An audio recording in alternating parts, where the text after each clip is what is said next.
O Brasil perdeu muito antes para a Noruega. Na real, vamos além da manchete.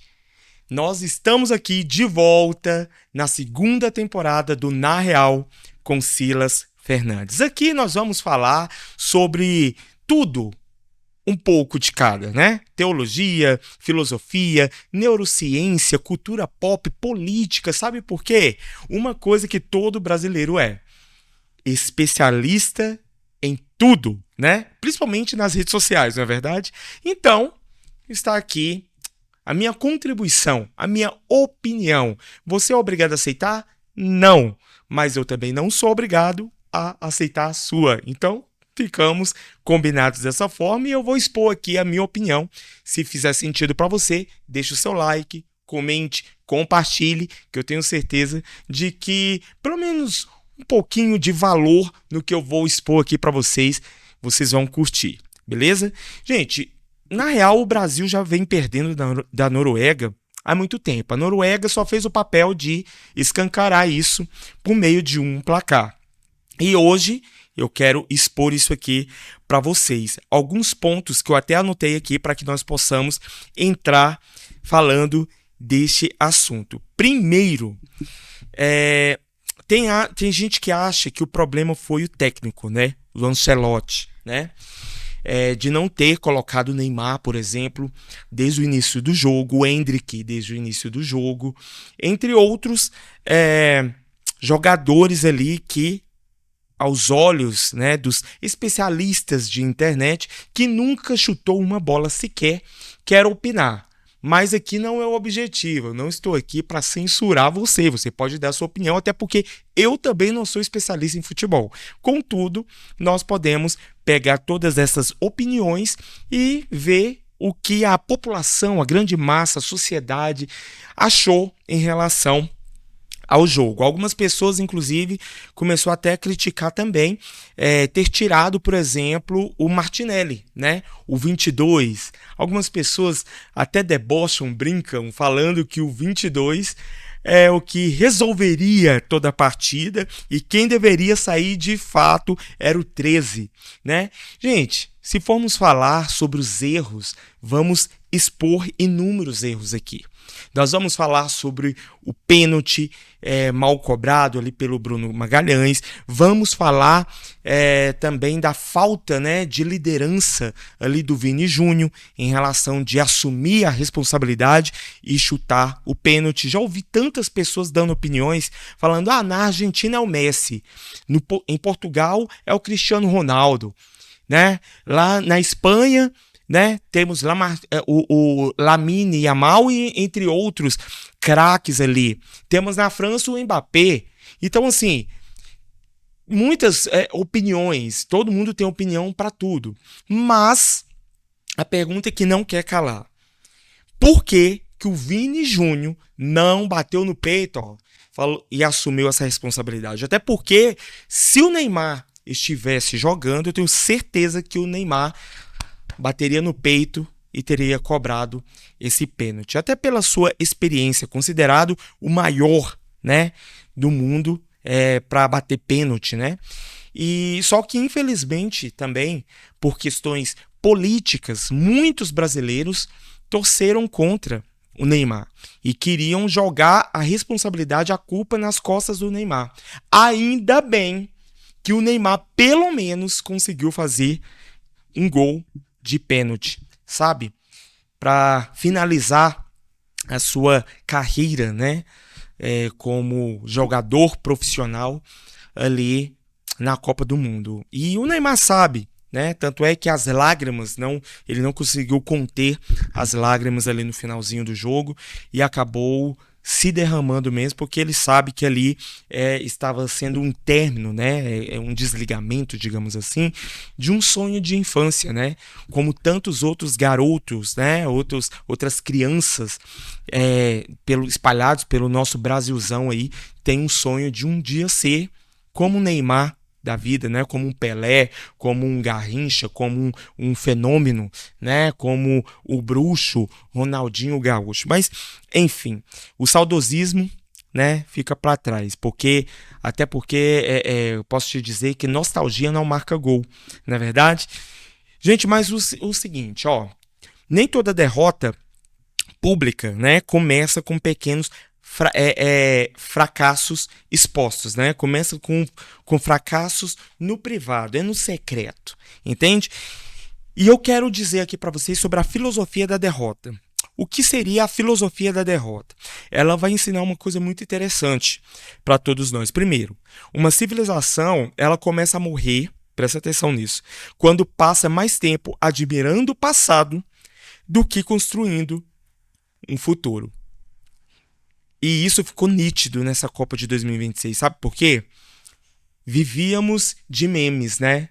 Comparando, de replay, de videozinhos, mostrando a atuação de Pelé, de Romário, de Ronaldinho Fenômeno ali na Copa de 2002, de Ronaldinho Gaúcho com seus dribles que deixava todo mundo, né, de boca aberta e aplaudindo de pé.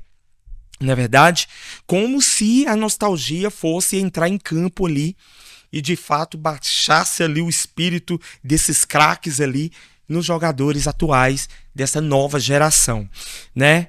Gente, infelizmente Pelé nem está mais entre nós, né? Os Ronaldos estão aí aposentados, fazendo publi, e Romário até para a política entrou, para vocês terem essa noção. Então, nós precisamos ter esse discernimento, que a nostalgia, ela jamais vai entrar em campo e fazer gol, tá? E nós estamos vivendo uma geração que é o Brasil do algoritmo, tá? E eu me incluo nisso também, até porque o brasileiro sofre tanto que às vezes precisa desse tempo de Copa do Mundo, das redes sociais, dos memes, para poder se desprender um pouco da realidade. É uma fuga da realidade. Essa é a verdade, né? Talvez a gente tenha parado de formar os jogadores. Estou falando quanto nação, tá, gente? Nação brasileira. E começado a fabricar os influenciadores digitais, né? Onde o atleta faz um drible ali, aí já ganha mais de 50 mil seguidores. Olha o que aconteceu com Vozinha, né? Nós nos compadecemos de um cara simples, de uma região simples, de um país simples, né? Como Cabo Verde. Aí o Vozinha começou, né? Bateu de frente ali com a gigante Espanha, né? Empatando ali o jogo, o Vozinha agarrando horrores. Aí o Cazé, né? O Cazé ali acabou pedindo para seguir. O Vozinha saiu grandão da Copa do Mundo, a sua primeira e talvez última, né? Acredito que seja a última, até por questão da sua idade. Sua última Copa do Mundo saiu ali com mais de 15 milhões de seguidores nas redes sociais. Esse é o brasileiro. Quando o brasileiro quer abraçar uma causa, o brasileiro vai lá, ó, veste a camisa e abraça a causa. Sabe por quê? O brasileiro é generoso. O brasileiro sonha, gente. Nós sonhamos, mexeram com as nossas emoções. Essa questão mesmo de vestir de novo a amarelinha, né? O patriotismo, acreditar que o Hexa viria, né? Teve muitas pessoas que acabou ornamentando suas ruas, né? Como lá no passado, como a Copa de 2002, né? A Copa de 2006, que o Brasil foi gigante, só que infelizmente por ser, né, a favorita, a soberba cresceu, aí acabou tendo uma queda, né? A soberba precede a queda. Isso pode ser até um ensinamento para todos nós. E infelizmente o Brasil não chegou lá. Mas valeu a pena. Eu acredito que valeu a pena porque nós torcemos, nós voltamos a acreditar. De certa forma, a Copa do Mundo une um pouquinho a nossa nação, sai um pouco dessa pressão de questões políticas, né? Porque agora vai voltar todo mundo a ser especialista em direita e esquerda, em políticas públicas, em pautas ideológicas. E é sobre isso, né? E eu defendo isso, porque isso sim é a liberdade de expressão. Liberdade de expressão é justamente todo mundo dar voz, todo mundo ter opinião. Tem opinião bosta? Tem opinião bosta. Talvez a minha opinião para você seja uma opinião bosta. E tá tudo bem, entende? Tá tudo bem. O importante é que nós vivemos, nós precisamos opinar, nós precisamos falar. A internet deu voz tanto para leigos quanto para especialistas. E está tudo bem. O importante é ter respeito, entende? O importante é olhar para o outro com empatia e tentar entender o porquê que aquela pessoa se posiciona, por exemplo, como esquerda, ou como direita, como centro e por aí vai, entende? Assim é como no futebol, tá, meu povo? Tem gente, por exemplo, que faz a dancinha do Paquetá, né? Vira um influenciador digital, ganha contrato de milhões, aí troca o corte de cabelo, né, já vira tendência, né? E tá tudo bem, isso é normal. Tem gente que até começou a falar, é pão e circo. Beleza, meu povo, é pão e circo, mas se formos parar para pensar, nós somos manipulados em vários sistemas que regem não apenas o Brasil, mas o mundo inteiro. A filosofia liberta, sabia? Você começa a questionar tudo. A teologia, ela traz uma verdade. Para você, como eu, por exemplo, ter uma fé respaldada e fundamentada, né, nas escrituras sagradas, em Jesus Cristo, talvez para você não seja nada, mas para mim traz algo muito valioso, porque traz uma fundamentação naquilo que eu acredito. Entende? Então, que nós possamos acreditar mais. Então eu não acredito apenas que nós precisamos apenas focar nessas questões políticas, até porque um salvador não virá para salvar uma nação por meio da política. Jesus, por exemplo, quando ele veio a primeira vez e morreu lá na cruz, ele não veio para ser um libertador político. Ele não veio mudar o sistema político, o sistema de Roma. Ele veio trazer salvação. Por isso eu bato no martelo, segundo a minha opinião, segundo aquilo que eu acredito, Jesus, ele não veio nem para ricos e nem para pobres. Ele veio para salvar a todos. Não é sobre bandeiras ideológicas, é sobre uma verdade que está respaldada na pessoa de Jesus. Silas, o que tem a ver você falar sobre o Brasil perdeu para a Noruega e agora você está trazendo questões teológicas? Eu não sei se você percebeu, mas esse canal é justamente sobre isso. Eu quero falar com você sobre questões filosóficas, sobre questão da comunicação, né, da cultura pop, da cultura do algoritmo, das redes sociais, da filosofia, da neurociência. São questões que eu gosto, então eu quero trazer isso aqui para vocês, tá? Nós estamos vivendo, gente, uma geração em que a imagem evoluiu mais rápido do que o próprio caráter, tá? E muitas vezes, desculpa o que eu vou falar aqui, a culpa talvez seja nossa, sabe? Nós precisamos parar com a síndrome de Adão e Eva, sair procurando culpa em todo mundo e assumir os nossos próprios BOs, assumir a nossa culpa. Silas, em que nós erramos? Qual é a nossa culpa de que você tanto fala, por exemplo, né? De transferir responsabilidade, gente. Entende? Essa geração, por exemplo, desses jogadores é uma geração Z, né? Fazem parte da geração Z. A maioria aí tem seus 20 e poucos anos, né? Nascidos ali no final ali dos anos de 1998 até o início ali de 2000, né? Dos anos 2000. Por exemplo, temos jogadores, aí eu acho que é o Endrick, né? Eu acredito que o Endrick tem quantos anos? Eu acho que 18 anos, porque em 2030 ele vai ter 23. Eu sou péssimo na matemática, faço as contas aí.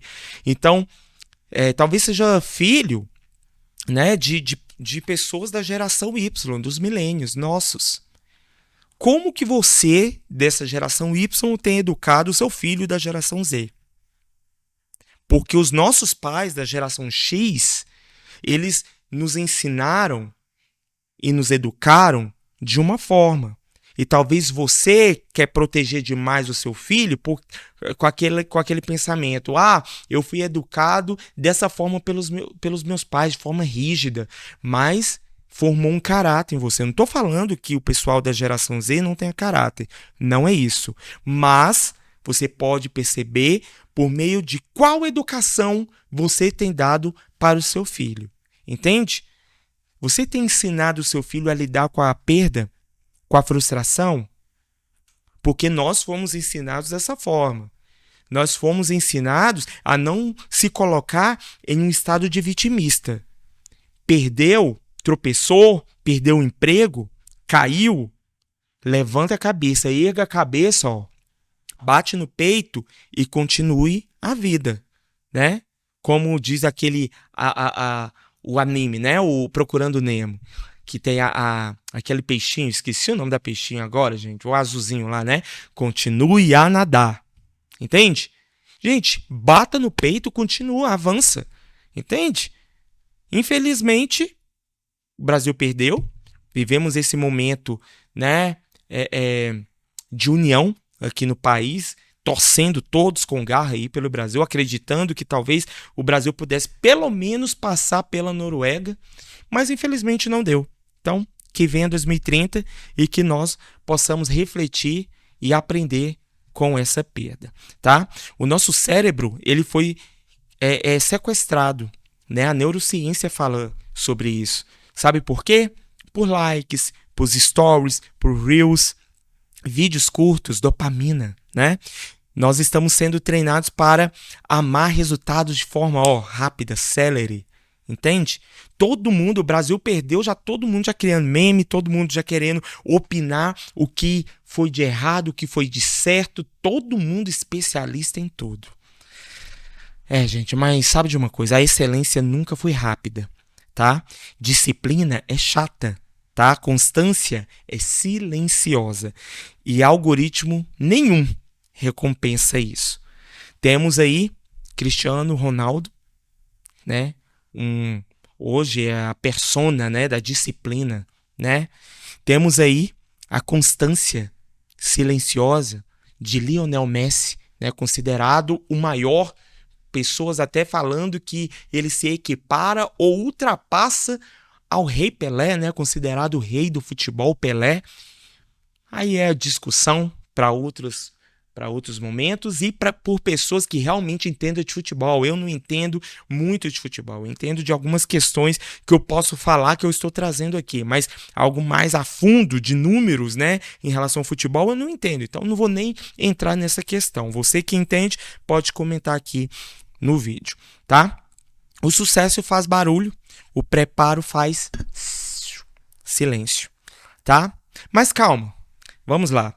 Eu não vou nem pedir voto para vocês. Vamos entrar na política aqui um pouquinho. Existe uma verdade que o futebol sempre foi um retrato da nossa sociedade. Agora eu vou entrar um pouco aqui na política, tá?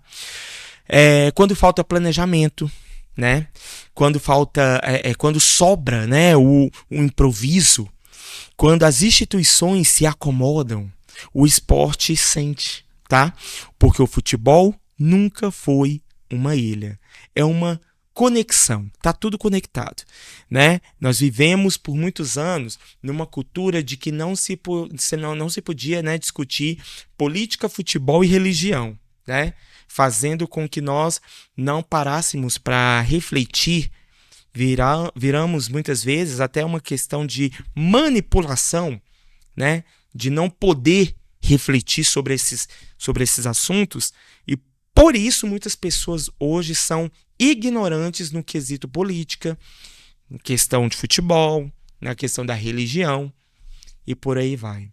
Infelizmente, né? A Bíblia diz algo, gente, que eu até citei aqui antes, que a soberba precede a ruína. Olha só que curioso isso. Ela não diz que a ruína produz soberba. Entende? Ela diz exatamente o inverso, o contrário. Primeiro vem a soberba, depois vem a sua queda. E isso serve para pessoas, serve para empresas, serve para governos, serve para seleções, porque Deus criou um universo onde princípios continuam funcionando. A pergunta que fica aqui nesse vídeo: onde você tem fundamentado os seus princípios, os seus valores? Quem vive de aplausos normalmente desaprende a ouvir correções, tá? Os melhores filmes, por exemplo, nunca começam com vitória.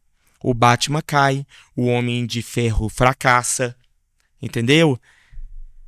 O Luke, né, perde lá, Harry Potter perde, os Vingadores perdem, porque ninguém aprende nada vencendo o tempo inteiro. Toda grande história passa por uma grande crise, tá? E sabe qual é o golpe final de tudo isso? Talvez a Noruega tenha feito um favor para o Brasil. Silas, como assim um favor? Ela destruiu uma mentira. A mentira de que o talento basta. A mentira de que a tradição vence. Preciso de água. A mentira de que a camisa joga. A mentira de que o improviso resolve. Não, gente. Quem vence hoje planeja, treina, corrige, repete e melhora. Mas eu quero terminar aqui dizendo uma coisa. Na real, além da manchete, esse vídeo nunca foi sobre futebol, tá? Foi sobre mim, foi sobre você, foi sobre a sociedade, foi sobre o país, foi sobre a nossa cultura. Porque todos nós temos uma pequena Noruega, aquela situação que revela quem realmente somos. Às vezes perdemos o emprego, às vezes perdemos o relacionamento, às vezes perdemos sonhos e descobrimos que o problema nunca foi aquele momento. O problema vinha sendo construído há muito tempo. O que você hoje tem construído com as suas perdas? A grande derrota raramente acontece de repente, entende?